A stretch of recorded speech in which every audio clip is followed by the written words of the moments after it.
Hey Leute, das sind wir wieder zurück zu Let's Play Tales of Zestiria. Das letzte Mal waren wir stehen geblieben, nachdem wir den Kampf mit dem Drachen beendet haben. Und uns jetzt Moment mal. Nee.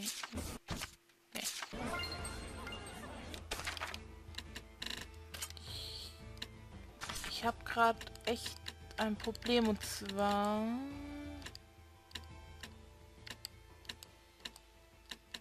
Okay, das sollte passen. Weil ich habe meinen Computer aktualisiert und jetzt hat er mir einfach alles rausgeschmissen. Jeden einzelnen Treiber und jeden einzelnen Einstellung. Deswegen hatte ich gerade die Panik, dass es eben hier, ne? Nicht mehr passt. Ich darf mal in ihren Dorf Katzkorn hinein, wenn eine Katze bei einem in der Schuld steht. Weil ich habe überhaupt keine Ahnung, wo ich so eine Katze finden soll.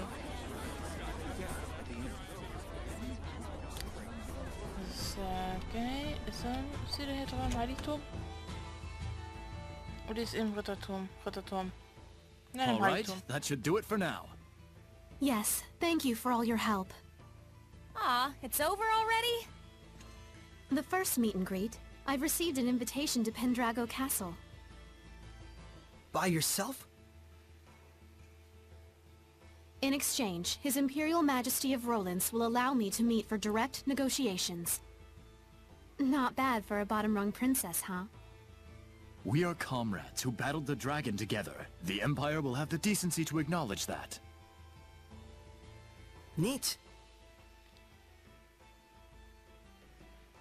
Guess the peace talks are in good hands.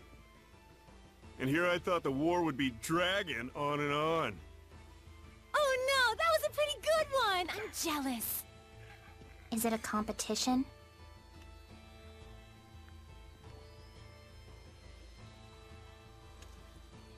Sorey, would you be interested in coming to Pendrago with us?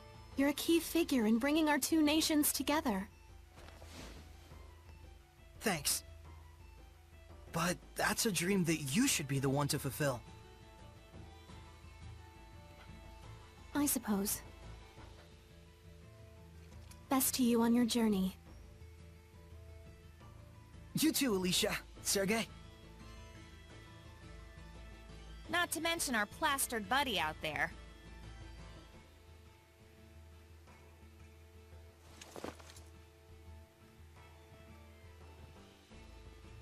Nice. Gut, mit der Schulter muss ich uns ja ein bisschen mehr entlasten. 1000 Geld für 10 Minuten, das ist mein bestes Angebot. Ja, das könnte man uns leisten.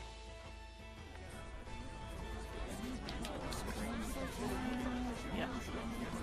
Gegen so unten. Ja, sie war der Boot. Das ist so schön. Laufen. Geht so schnell. I hear they're actually making progress with the peace talks.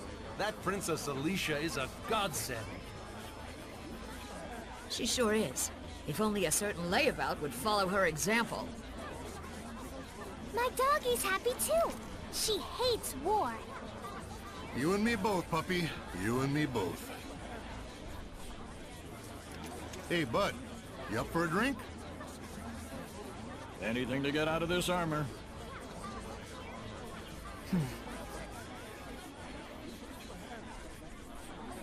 Our departure can wait a day. Huh? But... So sleepy all of a sudden. Oh, my back. I gotta lie down. Get us a nice room. Come on.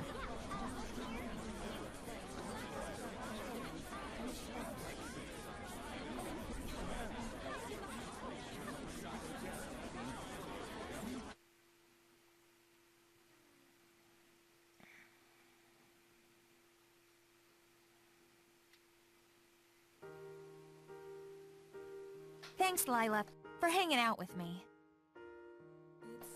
Don't mention it. I was thinking of coming up here and watching the city anyway.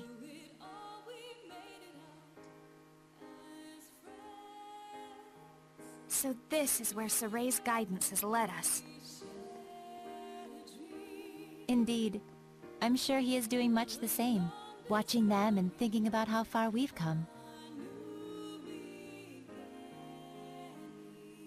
Edna and Zavid too.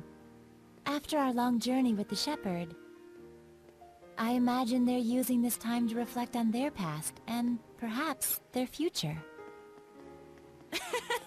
Kinda like us, huh?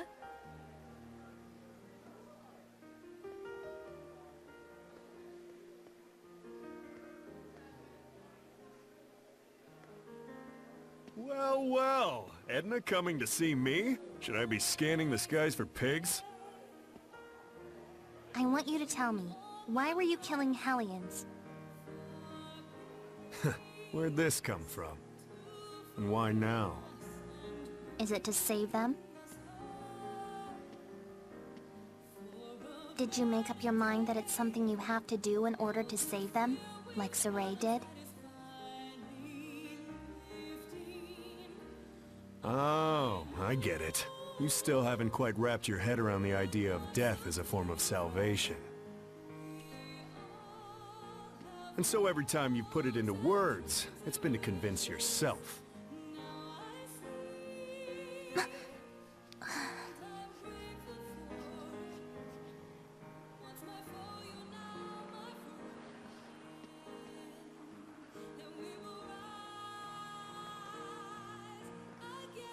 Edna is a smart woman. I imagine right now she's busy sorting out her feelings before we face our final battle. No doubt she's consulting Zavid for guidance. He's seen more of the world than any of us, the good and the bad. You're really a good study of people. You should have been a school teacher.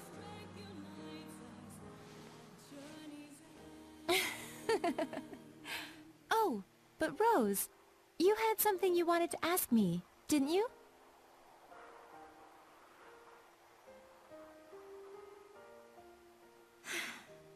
When the dragon appeared, Sorey found his answer right then and there, didn't he? It was that he didn't want that battlefield to see any further killing or bloodshed. Yes, and then he immediately took the actions he deemed necessary in order to achieve that. Time flows differently for people with a vision, or so it seems to the rest of us sometimes. He's incredible. Wow, look at all those stars. Yeah. I forget who said it, that there are as many emotions as stars in the sky. I can totally see that. A metaphor for how each emotion sparkles in its own way, huh? Must have been a romantic who came up with that one. But you can also sense his insecurities about that, can't you, Rose? Like he's constantly on edge, worrying that if he let his guard down even a little bit, he'd lose his way again. I think Sorey himself might be the only one who doesn't see that. I mean, you know how little it takes for a taut string to go snap, right? Are you worried? Not worried, really. Whatever happens, whatever the future brings, I hope I can make it work somehow. No, I know I can.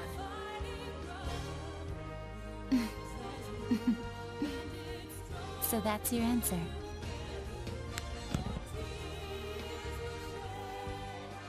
I guess so. But I've always been like this ever since I was a kid. I'm starting to understand why you don't generate any malevolence.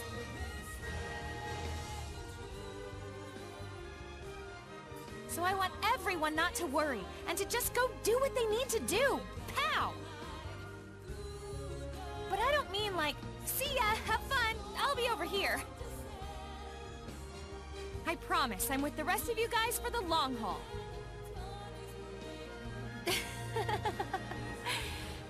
Don't you think it would be better to tell that to everyone, not just me?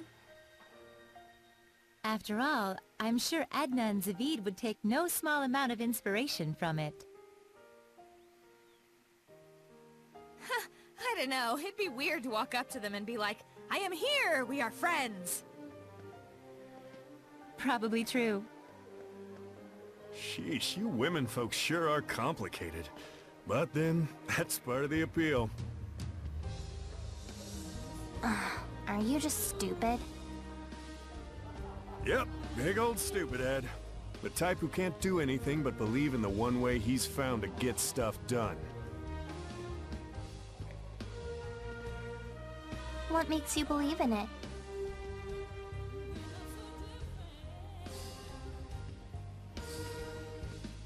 I just have a need to protect the pride of my friends and fellow Seraphim. No one becomes a Hellion because they want to. But when you turn into one, you know what that means, right? So that's why I end it for them, for the sake of their pride.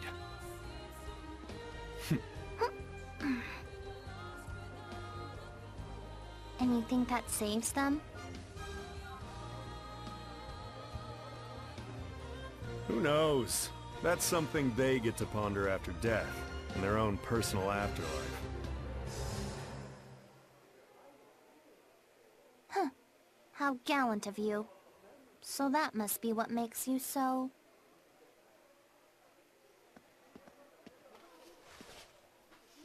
Attractive?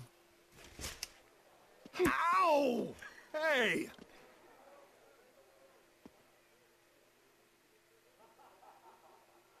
Knock it off!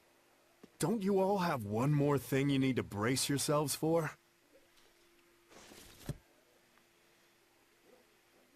It'll depend on what Sorey does with Mautelis after we take down Heldolf. But you know what? That's all right. I'm prepared. No matter what he decides, I'm willing to accept it. Gotta say, I think your resolve wins out over mine. I don't even know if I could do that. Just look on silently while one of our own suffers in agony.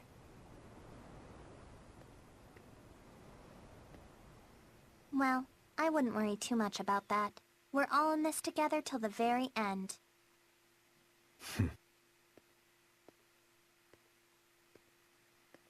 So, if Zavid's quivering in fear, you'll be there to give him a gentle hug, right?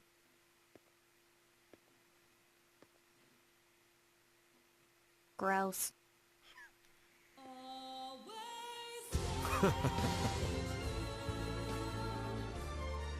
Well, if my saying something is enough to cheer those two up, it might be worth it after all.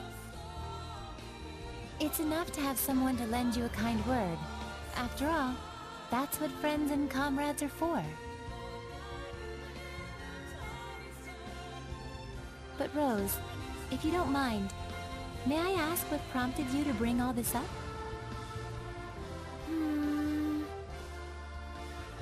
I just kind of thought you and I might have sort of been thinking about stuff along the same lines.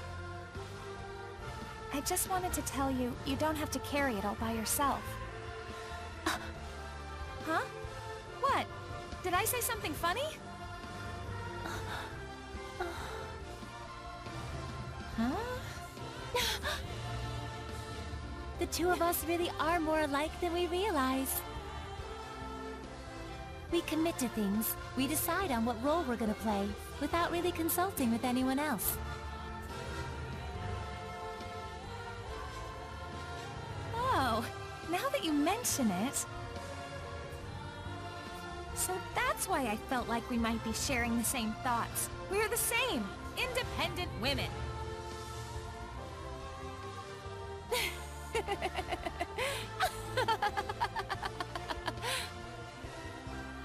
Rose, I must thank you. I feel like a great load has been taken off my mind. Really? Hey, cool beans.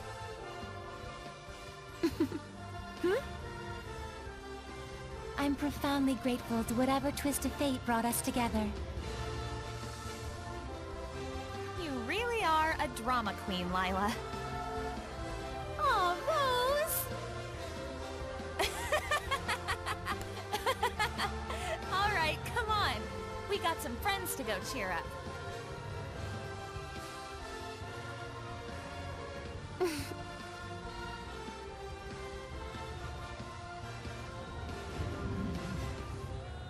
There's something I learned from this journey. Some stars you can't see, and because you can't see them, you think they're not shining. But they are. It turned out that there were a lot of stars that we couldn't see from our home in Elysia.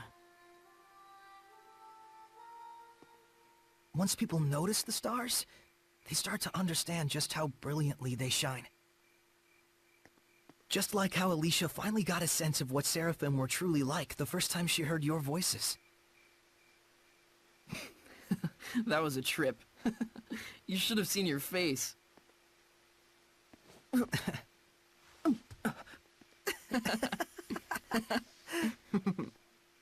I was really excited back then. It gave me hope that one day other humans might be able to talk to the Seraphim. But even then, you had to cut off your senses and hold your...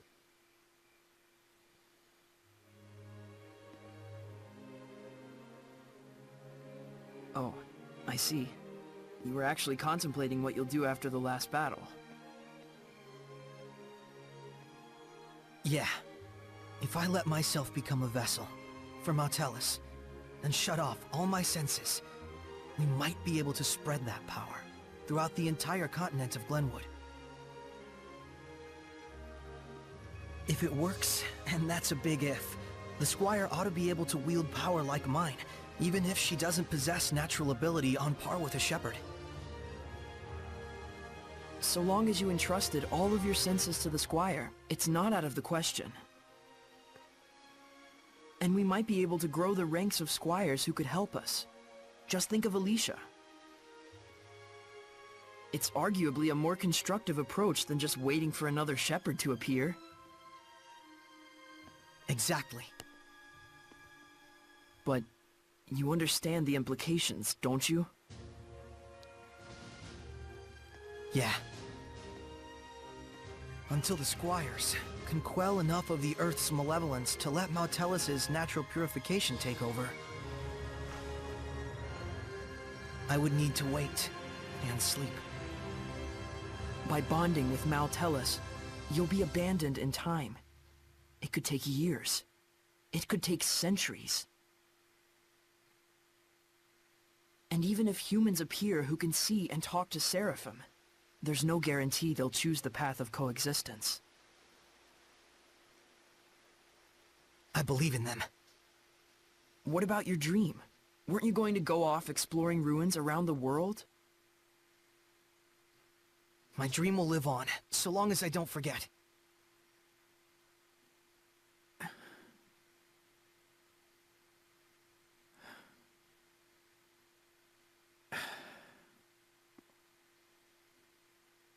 Very well. Thank you, Mikleo.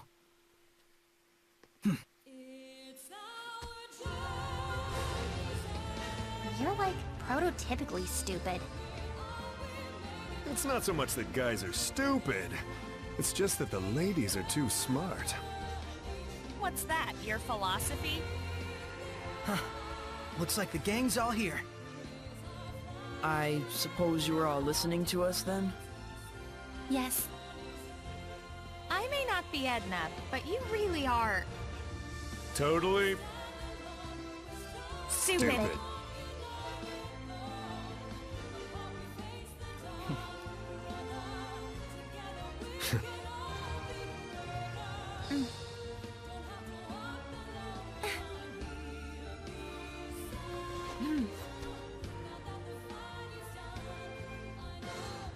Let's head out. Huh? We're not waiting till morning?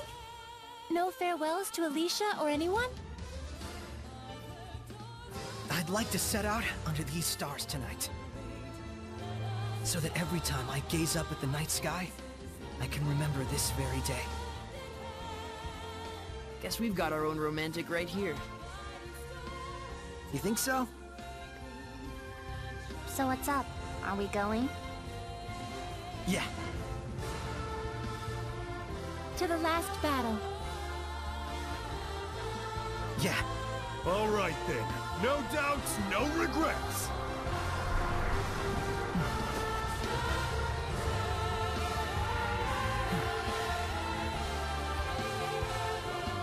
Let's go.